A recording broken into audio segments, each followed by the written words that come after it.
And we're here with Jay Dean. Assalamu alaikum, peace be with you. Wa alaikum salam wa rahmatullahi wa barakatuh. And peace be back upon you. Jay Dean, Jamal Dean. Was that always your name?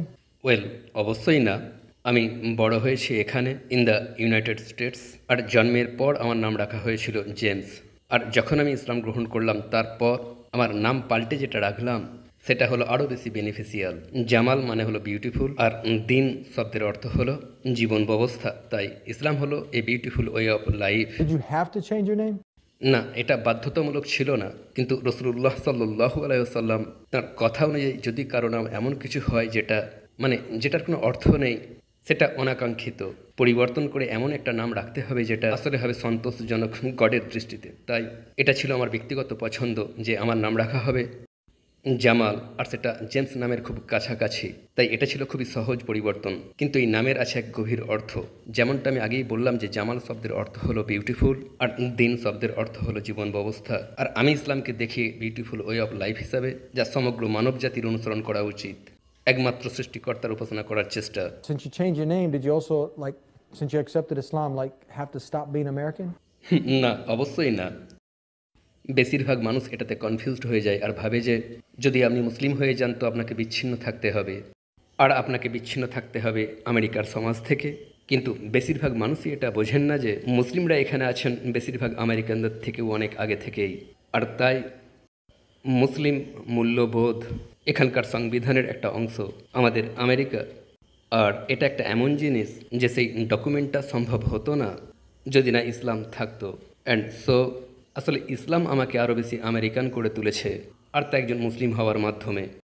The rules, যেসব জিনিস আমরা মুসলিমরা ত্যাগ করে দিই সমাজের জন্য, যেগুলো খারাপ, যেমন মদ, আর আছে বিবাহ বহির্ভূত সেক্স, সেই সমস্ত জিনিস যেগুলো একজন মানুষের জন্য খুবই ক্ষতিকর। আর যখন একজন মানুষ মুসলিম হয়ে যায় সে এই সব জিনিসগুলোকে দেখে নিজেকে সংশোধন করা শুরু করে দেয়। আর তাই এটাই আমি করেছিলাম। আমি একটা প্রসেসের মধ্য দিয়ে গিয়েছিলাম, আর এর জন্য আমার সময় লেগেছিল। এটা রাতারাতি হয়ে যাওয়ার মতো কোনো জিনিস নয়। যত এইসব বিষয় থেকে মুক্ত হচ্ছিলাম ততই স্রষ্টার নৈকট্য হাসিল করছিলাম। হয়ে গেলাম এক উত্তম প্রতিবেশী, হয়ে গেলাম দারুণ পিতা, হয়ে গেলাম খুব ভালো একজন পুত্র। আর এসব জিনিসগুলো এমন কিছু যেগুলোকে গড পছন্দ করেন, আর গড এই কাজগুলোতে সন্তুষ্ট হন, আর এগুলোই আমাকে আরও ভালো আমেরিকান করে তুলেছে, এটাই বলবো। Did you take time to investigate other religions? And why not just follow the religion of your parents? খুব ভালো পয়েন্ট। আমার লালন পালন রোমান ক্যাথলিক, কিন্তু আমার পিতামাতা ছিলেন নন প্র্যাকটিসিং রোমান ক্যাথলিক। আর এটাই হলো বাস্তবতা আমেরিকার বেশিরভাগ খ্রিস্টানদের ক্ষেত্রে। তারা খ্রিস্টান শুধুমাত্র নামে, ধর্ম পালনে মোটেই খ্রিস্টান নয়।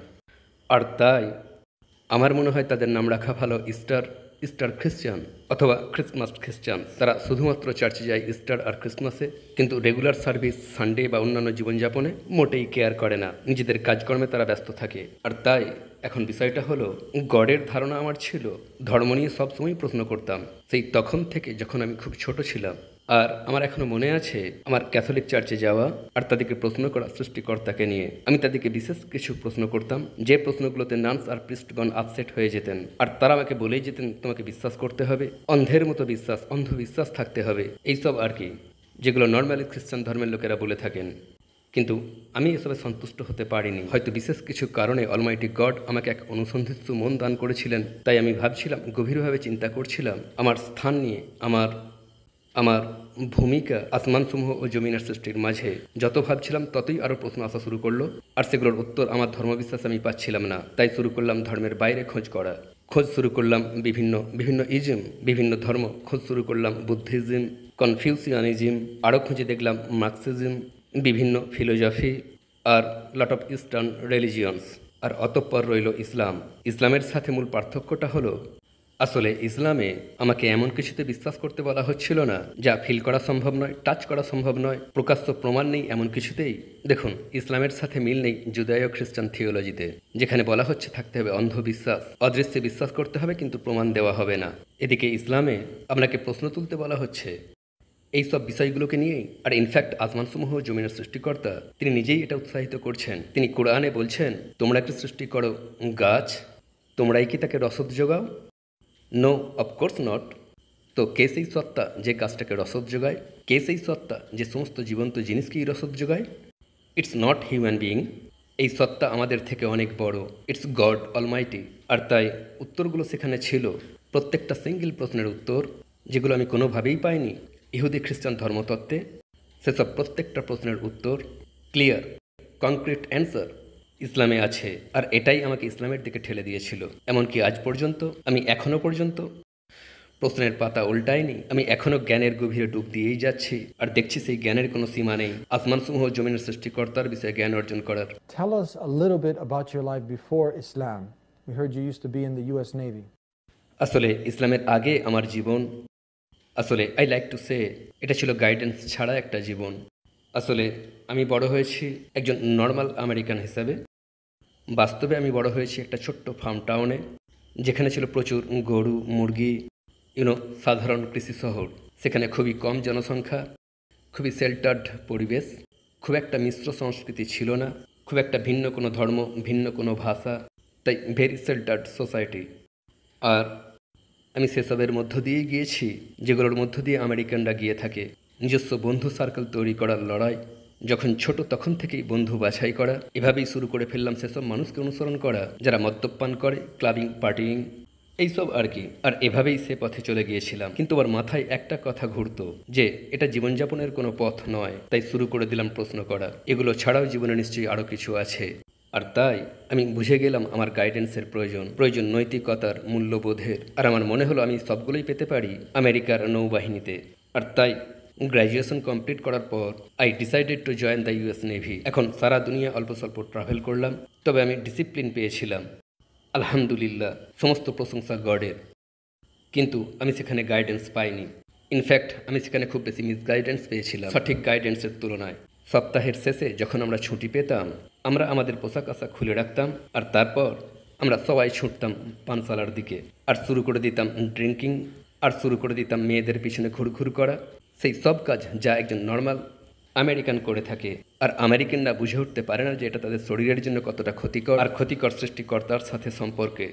আর তাই এমনকি উইকেন্ডে পানশালায় এতটা সময় কাটাতাম যে ভাবলাম পানশালাতেই কাজ নেওয়া যাক। আর তাই আমি কাজ নিলাম আইডি চেক করা পানশালার দরজায়। এটা ছিল এক প্রকার ক্লাবের বাউন্সারের কাজ। আর সেখানেই আমি ইসলামের মুখোমুখি হয়ে গেলাম। আমি একজন মহিলাকে দেখলাম যিনি এই ক্লাবে নিয়মিত আসতেন, আর তিনি, তার বয়স ছিল কম, ছিল এক নকল আইডি। আমি তাকে ক্লাবে ঢুকতে দিতাম, আর তিনি সিঁড়িতে পড়ে গেলেন এক রাতে, কারণ তিনি খুব মাতাল হয়ে গিয়েছিলেন। আর সেই ক্লাবের মালিক, যে মানুষটা ঘটনাক্রমে ছিলেন একজন আরব, আবার তিনি মুসলিম, কিন্তু তখন আমি তা জানতাম না। আমাকে বললেন মেয়েটাকে ক্লাবের বাইরে ফেলে দাও। তিনি ভয় পাচ্ছিলেন লিগ্যাল লাইসেন্স নিয়ে ক্লাবটা না হাতছাড়া হয়ে যায় বা অ্যারেস্ট না হয়ে যান। তো আমি মেয়েটাকে সিঁড়ি থেকে তুললাম, একটা ট্যাক্সিতে বসালাম, তার বন্ধুও ছিল, তাকে আমার নাম্বারটা দিলাম, আর আবারও সেই মেয়েটা ক্লাবে ফিরে এলেন। আর শেষ পর্যন্ত আমরা ডেটিং শুরু করে দিলাম। তো একদিন তিনি আমার কাছে এলেন আর কান্না শুরু করে দিলেন, আর বললেন যে বিয়ে করতে হবে। আমার পিতামাতা আমার বিবাহ দিয়ে দিচ্ছেন আমার নিজের দেশের কোনো একজন মানুষের সাথে, আর আমি তাকে বিয়ে করতে চাই না। আমি বললাম নো প্রবলেম, আমি তোমাকে বিয়ে করব। তিনি বললেন কোনো প্রবলেম নেই, তবে একটা শর্ত আছে, আগে তোমাকে একজন মুসলিম হতে হবে। বললাম এতটুকু? নো প্রবলেম, আমি মুসলিম হয়ে যাব। হোয়াট ইজ এ মুসলিম? যেমনটা আমি আগেই বলছিলাম, তখনও আমি পৃথিবী আর পৃথিবীর মাঝে কি আছে কিছুই জানতাম না। মুসলিম আসলে কি তাও আমি জানতাম না। ইসলাম আসলে কি এসবের কোনো কিছুই আমি জানতাম না। তাই তিনি বললেন এটা খুবই সহজ, তোমাকে যেটা করতে হবে, তোমাকে যেটা বলতে হবে, কোনো উপাস্য নেই একমাত্র গড ছাড়া, আর মোহাম্মদ সাল্লাল্লাহু আলাইহি সাল্লাম তাঁর সর্বশেষ বার্তাবাহক, বাস তাহলেই তুমি মুসলিম। তিনি আমাকে নিয়ে গেলেন একটা স্থানীয় মসজিদে, আর আমি ঘোষণা দিলাম আমার শাহাদা, দ্য ডিক্লারেশন অফ ইমান, আর আমি মুসলিম হয়ে গেলাম। তবে দুঃখের বিষয়টা হলো আমার মুসলিম হওয়াটা ছিল প্রথম দিন, আর সেটাই আমার মসজিদের শেষ দিন। আর তারপর আমাদের চলল ড্রিঙ্কিং আর পার্টিং আর ঘুরে বেড়ানো, সেই সব কাজকর্ম করা যেগুলো ইসলামের সরাসরি বিরুদ্ধ কাজ, আমাদের তৎকালীন লাইফস্টাইল। তো এটাই ছিল আমার জার্নি, কিভাবে আমি ইসলামের মধ্যে এলাম। কিন্তু এখানেই তা থেমে গেল না। আমি শুরু করলাম কোরআন অধ্যয়ন করা, শুরু করলাম বুঝে ওঠার চেষ্টা, সৃষ্টিকর্তার সাথে আমার সম্পর্ক। দুজনে যা কিছুই করছিলাম সবেতেই আমার মনে প্রশ্ন দেখা দিচ্ছিল। আমরা যা করছিলাম সব কিছুই গডের আইনের বিরুদ্ধ কাজ। আর তারপর আমাদের মধ্যে মাঝে মাঝেই এসব কিছু নিয়ে ঝগড়া শুরু হয়ে গেল, আর আমরা একটা ক্রসিং রোডে চলে এলাম। তিনি চলে যাচ্ছিলেন ইসলামের বাইরে, আর আমি চলে আসছিলাম ইসলামের ভিতরে। আর তাই এরূপ এক ক্রস রোডে দাঁড়িয়ে আমরা স্থির করলাম নিজেদের পথ ভিন্ন করার। তারপর চালিয়ে গেলাম আমার ইসলাম অধ্যয়ন, ইসলামের পথে অগ্রসর হয়ে যেতে থাকলাম, সংশোধন করার চেষ্টা শুরু করলাম সেসব ডিফেক্টসগুলোকে যেগুলো তখনও আমার চরিত্রে ছিল, আমার সেই অজ্ঞতার জীবন থেকেই, যেগুলো তখন থেকে ছিল যখন আমি আমার নফসের অনুসরণ করতাম। যখন এসব খারাপি থেকে মুক্তি পেলাম, তখন জীবনের গুরুত্বপূর্ণ বিষয়গুলোর দিকে মনোসংযোগ করলাম, যে জন্য আমাদেরকে সৃষ্টি করা হয়েছে আসমানসমূহ জমিনের সৃষ্টিকর্তার উপাসনা করা। Now you mentioned Muslim club owner, then you mentioned this woman who's Muslim, and all this seems opposite Islam. Please elaborate on that. Yes, তো যখন প্রথম ইসলামের মধ্যে এলাম, আমি একটা কথা উল্লেখ করতে চাই। আমার আগেও বহু মানুষ এই কথা বলেছেন, আর তা 100% সত্য। যদি আমি দেখতাম কিছু মুসলিমের কাজকর্ম আর সেই মুসলিমদের ধর্ম পালন আর তাদের ইমানের অবস্থা, তাহলে কোনোভাবেই আমি এই জীবন ব্যবস্থা গ্রহণ করতাম না। কিন্তু যখন আমি রিসার্চ করা শুরু করলাম রসুলকে নিয়ে, সাল্লাল্লাহু আলাইহি ওয়াসাল্লাম, ইসলামের রসুল আর তাঁর সেই মেসেজ আর যা কিছু তিনি শিখিয়েছেন, আর তিনি ছিলেন কতই না মহান প্রফেসর মানব জাতির নৈতিক চরিত্রে, আর আমি সেই এক্সাম্পলগুলো অনুসরণ করেছিলাম যেগুলো তিনি তার সাহাবীদেরকে শিখিয়েছিলেন। আর সেই সব শিক্ষাগুলোই গড়ে তোলা এক পরিপূর্ণ জীবন ব্যবস্থা। অলমাইটি গড কুরআনে বলছেন, আজ আমি তোমাদের জন্য তোমাদের দিনকে পূর্ণ করলাম, না কোনো মুসলিমের জন্য, না কোনো আরবের জন্য, বরং সমগ্র মানব জাতির জন্য। আর এটাই হলো সেই জিনিস যেটা আমি খুঁজছিলাম, এমন একটা জিনিস যেটা আমি অনুসরণ করতে চাইছিলাম। আর তাই আমি বলতে চাই, যখন আমি দেখলাম তিনি একজন আরব আর একটা ক্লাবের মালিক, আর তা সম্পূর্ণরূপে ইসলাম বিরুদ্ধ, কারণ তিনি মদ বিক্রয় করছিলেন, তিনি যোগাচ্ছিলেন এমন একটা পরিবেশ যেখানে মানুষেরা করছে ইললিগাল সেক্সুয়াল ইন্টারকোর্স, আর এইসব কাজ ইসলামের শিক্ষার সম্পূর্ণ বিরুদ্ধ কাজ। আর এটাই হলো সেই আয়রনি যেটা আমি দেখেছিলাম।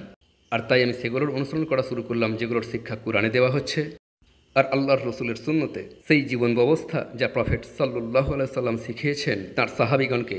আর যখন আমি এসব করছিলাম, আমি দেখলাম একটা পরিবর্তন আমার নিজের মধ্যেই, আর পরিবর্তন দেখলাম আমার আশেপাশের মানুষের মধ্যেও।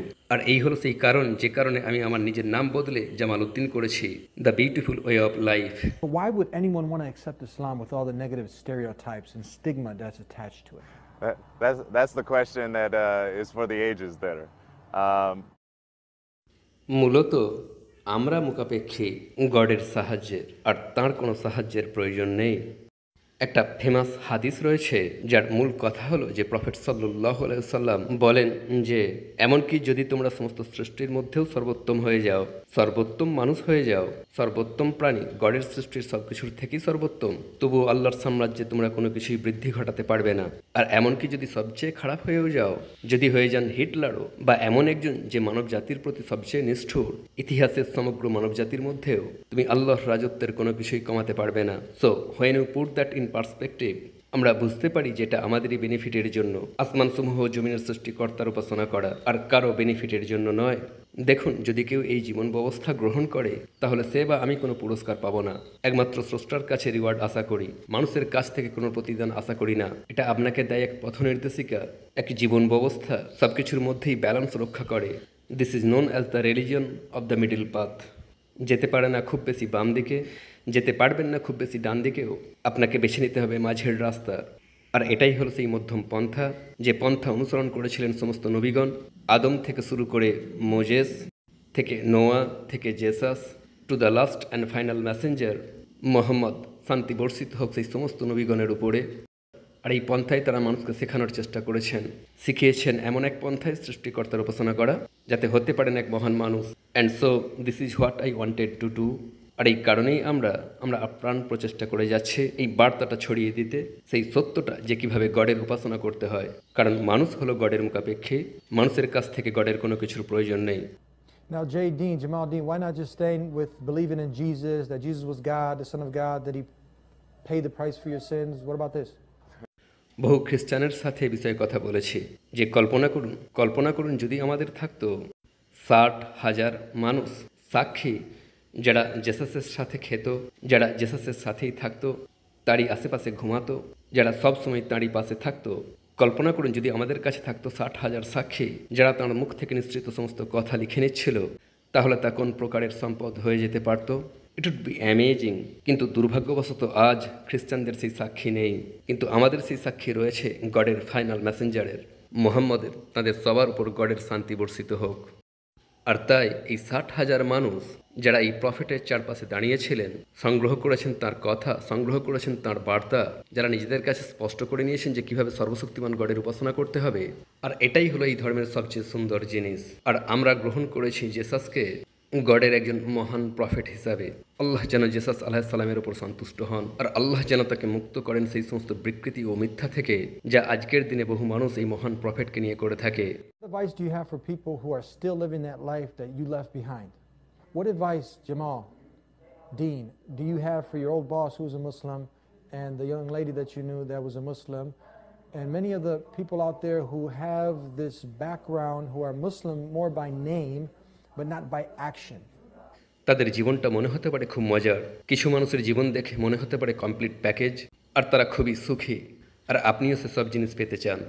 কিন্তু এটা একটা ছলনা, কারণ বাস্তবে যদি আপনি এই সমস্ত মানুষের বাড়িতে প্রবেশ করেন তখনই জানতে পারবেন কত যে প্রবলেম এইসব মানুষগুলোর জীবনে রয়েছে।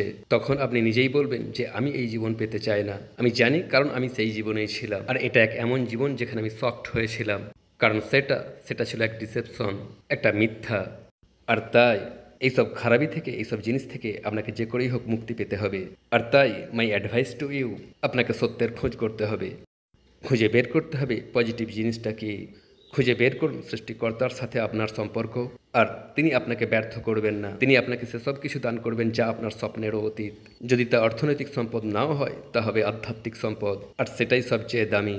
Also, if you want to come to Minneapolis, I'm more than willing to take you on a tour of any of our mosques and show the different teachings that we are teaching the students. We're trying to teach them how to become good leaders, to become good husbands, to become good wives, to become good children, and to work on getting education in both Islam and also in non-Muslim education so they can become prominent citizens in the societies that they are in. And this is part of Islam. We're to be good neighbors, we're to be good people, and we're supposed to uphold what is right and to forbid what is wrong. And so we need to step up to the plate to help out all of our fellow men. Inshallah, God willing. Thank you very much. May God Almighty, the Creator Allah, reward you. Assalamu alaikum. Peace be with you. Assalamu alaikum wa rahmatullahi wa barakatuh.